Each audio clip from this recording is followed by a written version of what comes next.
आप जब भी स्टॉक मार्केट पे आते हैं तो आपको कुछ कुछ चीज़ें जानना बहुत ज़रूरी है कि स्टॉक मार्केट होता क्या है। ये सबसे इम्पॉर्टेंट है आप लोगों के लिए जानना कि स्टॉक मार्केट काम कैसे करता है और स्टॉक एक्सचेंज जो है ये क्या होती हैं, ये जो मतलब इनका इन्वॉल्वमेंट क्या है, इनका रोल क्या है। तो ये सभी चीज़ों को आपको जानना बहुत ज़रूरी है। और स्टॉक मार्केट में सबसे ऊपर आता है स्टॉक एक्सचेंज, ठीक है। इसके नीचे ही आती है एनएससी एंड बीएससी। मैं आपको एक एक करके बताते चलता हूँ। एनएससी इसका मतलब होता है नेशनल स्टॉक एक्सचेंज और एक होता है बीएससी, ये इसका मतलब होता है बॉम्बे स्टॉक एक्सचेंज। तो जब भी मार्केट में कोई कंपनी, देखिए मैं एक एक करके बता रहा हूँ, ये कंपनी है एंड इसके बाद कंपनी है और इसके बाद आईपीओ आता है। आईपीओ के बाद आता है ये जो पब्लिकली जो भी बायर होते हैं, ठीक है, बायर होते हैं। तो आईपीओ के थ्रू कोई कंपनी मार्केट में अपना शेयर को लॉन्च करती है और बायर जो होते हैं यहाँ पर ये लगाते हैं अपना बिड। ज़रूरी नहीं है कि उनको मिल जाए, तो बिड के प्रोसेस से आईपीओ इनको मिलता है। आईपीओ का जो फुल फॉर्म होता है इनिशियल पब्लिक, एक एक चीज़ों को मैं बताते चल रहा हूँ, इनिशियल पब्लिक ऑफरिंग होता है और यहीं से शेयर लोगों के पास आईपीओ के थ्रू जाता है। तो दोस्तों मैं आपको एक चीज़ बता दूं, स्टॉक मार्केट प्राइमरी और सेकेंडरी मार्केट पे रिलेट करता है ना। तो आप आईपीओ से अगर किसी भी कंपनी के शेयर को पा जाते हैं, खरीद लेते हैं या उनके हिस्सेदारी में शामिल हो जाते हैं, वो फर्स्ट स्टेज होता है जो आईपीओ के थ्रू होता है, ठीक है। बिड लगाना पड़ता है और जैसे ही बिड आपका कंफर्म होता है तो यहाँ पे अलॉटमेंट होना चालू हो जाता है। तो कंपनी का मैसेज भी आता है कि आपको अलॉटेड हो चुका है। उसके बाद जो भी आपका मार्जिन है, जो भी आपने फंड लगाया था, वो यूटिलाइज हो जाता है और अगर नहीं होता है तो कंपनी आपको वो पैसा रिटर्न कर देती है। तो ये होता है आईपीओ। आईपीओ जो है दोस्तों किसी भी कंपनी का पूंजी जुटाने का एक बहुत ही अच्छा प्रोसेस होता है। तो यहीं से फंड को जुटाया जाता है, ठीक है। अभी मैं आपको धीरे धीरे करके सब कुछ बताता हूँ। ये देखिए जैसे यहाँ पर बायर है, बायर हमेशा ये चाहता है कि इनको शेयर खरीदा जाए। यहाँ पर जो होते हैं, जो मेन बॉडी होती है स्टॉक मार्केट की, यहाँ पर स्टॉक मार्केट का एक्सचेंज होता है। एक्सचेंज में मैंने अभी आपको बता दिया एनएससी और बीएससी दोनों होती हैं, ठीक है। इसके अलावा और भी होते हैं बट वो भारत में सबसे ज़्यादा पॉपुलर नहीं होते हैं, ठीक है। उसके बाद यहाँ पर होते हैं सेलर। तो बायर जो होता है किसी सेलर का माल खरीदना चाहता है और जो सेलर होता है अपना माल जब बेचता है तो बायर उसको खरीदना चाहता है, ठीक है। तो दोनों एक दूसरे से मिले हुए क्रम में जुड़े होते हैं, दोनों एक दूसरे के साथ मिलकर काम करते हैं बट एक दूसरे को डायरेक्ट कोई भी चीज़ों को एक्सचेंज नहीं करते हैं। तो स्टॉक मार्केट में जो भी एक्सचेंज है वो इनको रेगुलेट करता है। इनके बीच में एक और बॉडी इंट्रोड्यूस होती है जिनको बोला जाता है ब्रोकर। तो ब्रोकर जो होते हैं ये बायर को भी कनेक्ट करते हैं और ब्रोकर जो होते हैं सेलर को भी कनेक्ट करते हैं। तो इस विधि से स्टॉक एक्सचेंज काम करता है। तो ओवरऑल आपको कुछ कुछ समझ में आना चालू हो गया होगा। जैसे कि मैं आपको फिर से बता दूं, यहाँ पर अपना एक्सचेंज हो गया। एक्सचेंज में हम देखते हैं कि क्या क्या आता है। मैंने अभी आपको ड्राइंग करके बताया था, कोशिश कर रहा हूँ बहुत अच्छे से बताने के लिए। एनएससी हो गया और बीएससी हो गया। एनएससी में आप देखेंगे कि जो भी इंडेक्स होते हैं वो किस प्रकार के होते हैं। तो यहाँ पे निफ्टी जो है एनएससी का इंडेक्स है और बीएससी का जो इंडेक्स है ये हमारा सेंसेक्स है, ठीक है। दोस्तों जिस तरह आप जब बाज़ार जाते हैं तो बाज़ार में आपको हर तरह के मटेरियल मिलते हैं। आप मार्केट गए, मार्केट में आपके पॉकेट में पैसा भी है बट वो पैसा कहाँ खर्चा करें वो आपको समझ में नहीं आता। तो आप अपनी पहले ज़रूरतों की चीज़ों को देखते हैं। तो सबसे पहले आप सोचते हैं कि थोड़े कपड़े ले लिया जाए, ठीक है। आप मतलब बहुत अच्छे हिसाब से उस चीज़ को ख़रीदना चाहते हैं तो कपड़े खरीद लेते हैं। उसके बाद अगर पढ़ाई की बच्चों के लिए भी अगर सोचें तो बुक्स, कॉपी ये सब खरीदते हैं, स्टडी मटेरियल हो गया। अगर हेल्थ की बात किया जाए तो फ्रूट्स वगैरह भी आप देखते हैं। उसी तरह आप सब्जी भी, वेजिटेबल्स भी खरीदना पसंद करते हैं, ठीक है। तो ये सारी ज़रूरतें हैं बट इसको खरीदना बहुत ज़रूरी है। तो कहने का मतलब मार्केट तो गए, ये सारी चीज़ों को खरीदे तो क्या एक दुकान में आपको सब कुछ मिल जाता है? नहीं मिलता है। तो उसी तरह एक्सचेंज जो है, एक्सचेंज के पास भी सब कुछ अलग अलग चीज़ों के हिसाब से बांटा गया है। तो एनएससी का काम अलग है, बीएससी का काम अलग है। तो ये दोनों एक्सचेंज जो है नेशनल स्टॉक एक्सचेंज है और बीएससी बॉम्बे स्टॉक एक्सचेंज है। निफ्टी में टॉप 50 कंपनियां शामिल होती हैं जिनका परफॉर्मेंस टॉप 50 में होता है। और सेंसेक्स में बहुत सारी कंपनी होती हैं बट इनको हम मेनली लिया जाता है 30 कंपनियों का टॉप 30 कंपनी। तो ओवरऑल आपको ये चीज़ें समझ में आ गई होंगी। ठीक है, बेसिक चीज़ें हैं, मैं बहुत अच्छे से समझाने की कोशिश कर रहा हूँ और आपसे उम्मीद करता हूँ कि आप इस चैनल को लाइक करें और सब्सक्राइब करें। अभी देखिए होता क्या है, आईपीओ तो मैंने आपको समझा दिया। अब बात आता है बायर जो है ये इस कंपनी के शेयर को खरीदना चाहते हैं। ठीक है, कंपनी के शेयर को परचेस करना चाहते हैं। अब परचेस कैसे किया जाएगा, तो ये क्या करते हैं, आजकल तो पूरा डिजिटल हो गया है। डिजिटल में आज के डेट में सब कुछ दिखाई देता है, पहले ऐसा नहीं था। पहले लोग फिजिकल शेयर को खरीदा करते थे, जो कि आजकल पूरी तरह से डिजिटल हो गया है। डिजिटल में क्या है, आपको कंपनी ऐप दे देती है, इसके अलावा इनका खुद का वेबसाइट होता है। कंपनी का मतलब होता है मेरा कि ब्रोकर। ठीक है, ब्रोकर का आपका ऐप होता है और इस ऐप या वेबसाइट से आप अपने ऑर्डर को पंच करते हैं। ठीक है, जो भी शेयर खरीदने हैं। तो शेयर खरीदते समय आप किन किन बातों का ध्यान देते हैं कि कंपनी का परफॉर्मेंस जो है वो बहुत ही अच्छा हो। ठीक है, कंपनी का परफॉर्मेंस अच्छा हो, कंपनी का बैलेंस शीट अच्छा हो। बैलेंस शीट कंपनी जो होती है वो हर तिमाही में और हर साल अपना इंट्रोड्यूस करती है कि हमको इतना फ़ायदा हुआ, इतना नुकसान हुआ। ठीक है, फिर ये भी चेक करते हैं कि कंपनी के ऊपर कोई डेप्थ तो नहीं है। डेप्थ से मतलब है कर्जा। ठीक है, तो ये सारी चीज़ों को हम देखते हैं और इसके अलावा ये भी देखते हैं कि मार्केट में इनकी क्या ज़रूरत है, नीड कितनी है। जैसे कि अगर हम देखा जाए तो अगर मैं किसी कंपनी की बात करूं ऑयल की, तो दोस्तों ऑयल एंड गैस, आप ऐसा कोई घर नहीं है जिनके घर में पेट्रोल को उपयोग ना किया जाता हो। पेट्रोल सबके घर में आज के डेट में उपयोग होता है। गैस में अगर देखा जाए तो एलपीजी गैस सबके यहाँ उपयोग होता है। अब गैस में अलग अलग प्रकार की गैसेस होते हैं। ठीक है, कोई घरेलू काम में, कोई डोमेस्टिकल पर्पस में उपयोग किया जाता है। ठीक है, उसके बाद हॉस्पिटल में देखा जाए तो ऑक्सीजन गैस यूज़ किया जाता है। अगर कॉमर्शियल देखा जाए इंडस्ट्री लेवल पे, तो इंडस्ट्री लेवल पे देखा जाए तो अलग अलग गैस को यूज़ किया जाता है वेल्डिंग के पर्पस में या फिर अलग अलग पर्पस में। अगर कूलिंग स्टोरेज है तो उनके पास अलग गैस यूज़ किया जाता है। पेट्रोल और डीजल से मतलब है मेरा कि आप इन सब चीज़ों को डेली यूज़ कर रहे हैं। कहीं ना कहीं आम आदमी डायरेक्ट और इनडायरेक्ट इन सबको यूज़ कर रहा है। तो आप अगर जब शेयर खरीदते हैं तो कंपनी से डायरेक्ट नहीं खरीदते हैं, ब्रोकर के थ्रू खरीदते हैं और ब्रोकर कनेक्ट होता है किसके साथ, स्टॉक एक्सचेंज के साथ।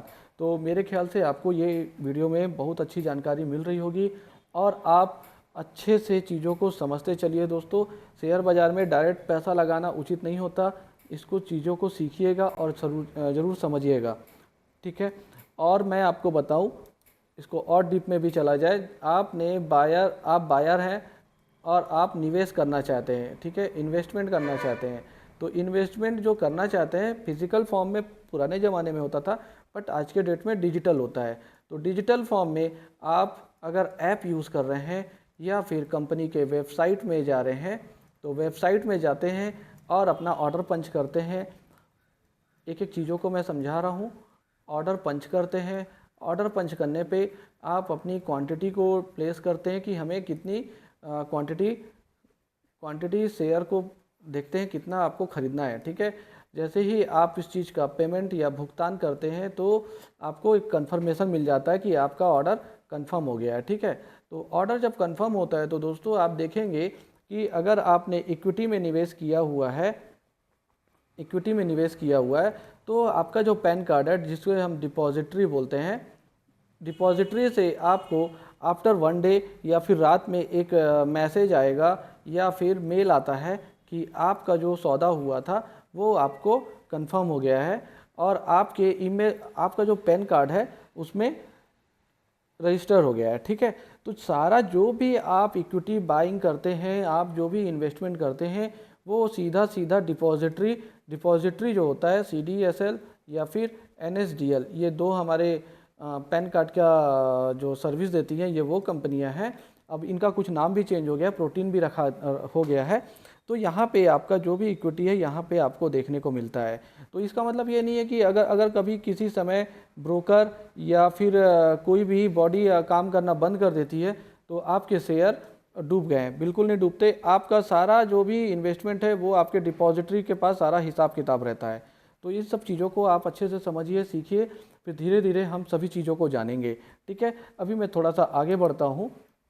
मैं बात कर रहा था निफ्टी की। निफ्टी निफ्टी जो है हमारा नेशनल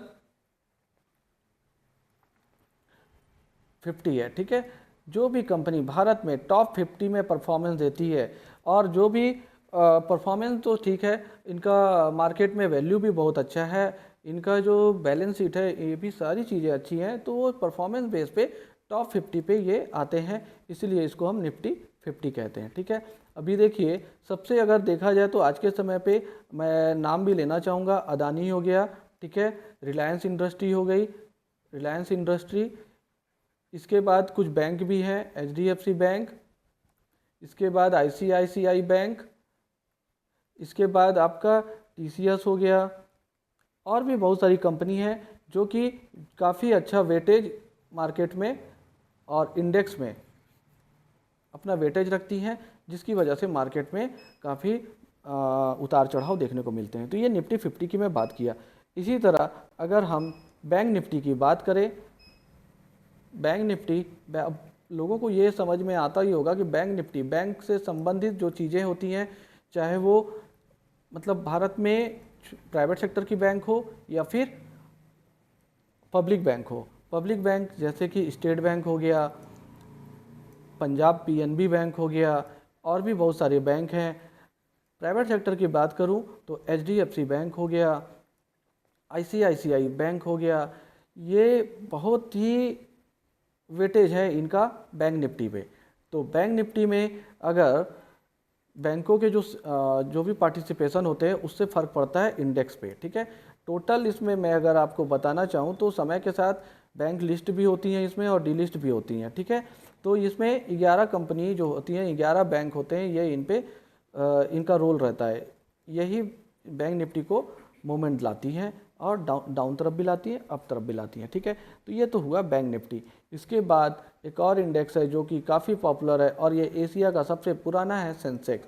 तो इसमें जो है टॉप 30 कंपनी होती हैं। ठीक है दोस्तों, इसके अलावा और भी आपको बहुत महत्वपूर्ण जानकारी कुछ इस प्रकार से रखना पड़ेगा, जो शेयर होते हैं हमारे, ये किस प्रकार से बटे हुए हैं। ठीक है, मतलब कंपनी के जो शेयर होते हैं, तो ये सब चीज़ों को मैं थोड़ा सा लिख लिख के बता रहा हूँ, आप भी नोट डाउन करेंगे तो कर लीजिएगा। अब इसमें क्या होता है, लार्ज कैप कंपनी होती है। ठीक है, इनका जो लार्ज कैप कंपनी है, इनका कुछ लिमिट होता है कि इस लिमिट तक रहेंगे, इनका जो भी अर्निंग रहेगा इस कैपेसिटी में रहेगा, तो लार्ज कैप में रहती है। ठीक है, इसके बाद आता है mid cap company. Mid cap में भी मीडियम इंडस्ट्री होती हैं। तीसरा जो होता है स्मॉल कैप। ठीक है, स्मॉल कैप होता है। चौथा जो होता है हमारा माइक्रो होता है। ठीक है, तो ये सारी चीज़ों को हमको समझना पड़ेगा। इसके अलावा आगे जब हम बढ़ते हैं तो आपको सेक्टर के हिसाब से देखेंगे कि सेक्टर वाइज शेयर होते हैं। अब सेक्टर वाइज शेयर को अगर मैं समझाना चाहूँ तो थोड़ा सा आगे बढ़ते हैं। देखिए सेक्टर वाइज, अब सेक्टर वाइज किस प्रकार से काम होता है और हम इसको आइडेंटिफाई कैसे करते हैं। सेक्टर वाइज जैसे कि सबसे पहले मैं पकड़ूं तो भारत का सबसे इम्पॉर्टेंट सेक्टर है एग्रीकल्चर। एग्रीकल्चर को आपको भूलना नहीं चाहिए। इसके बाद हम आगे बढ़ें तो एविएशन भी है। एविएशन से मेरा संबंध है चाहे वो डिफेंस हो या फिर मतलब जो भी एविएशन से रिलेटेड है। ठीक है, डिफेंस हो गया, और भी बहुत इंपॉर्टेंट इसमें शेयर्स हैं। इसके अलावा हम फार्मा देखते हैं। ठीक है, इसके अलावा हम इसमें स्टील एंड पावर, इसके अलावा एजुकेशन, ये सारे एक सेक्टर हैं दोस्तों, याद रखिएगा। एजुकेशन, स्टील एंड पावर हो गया।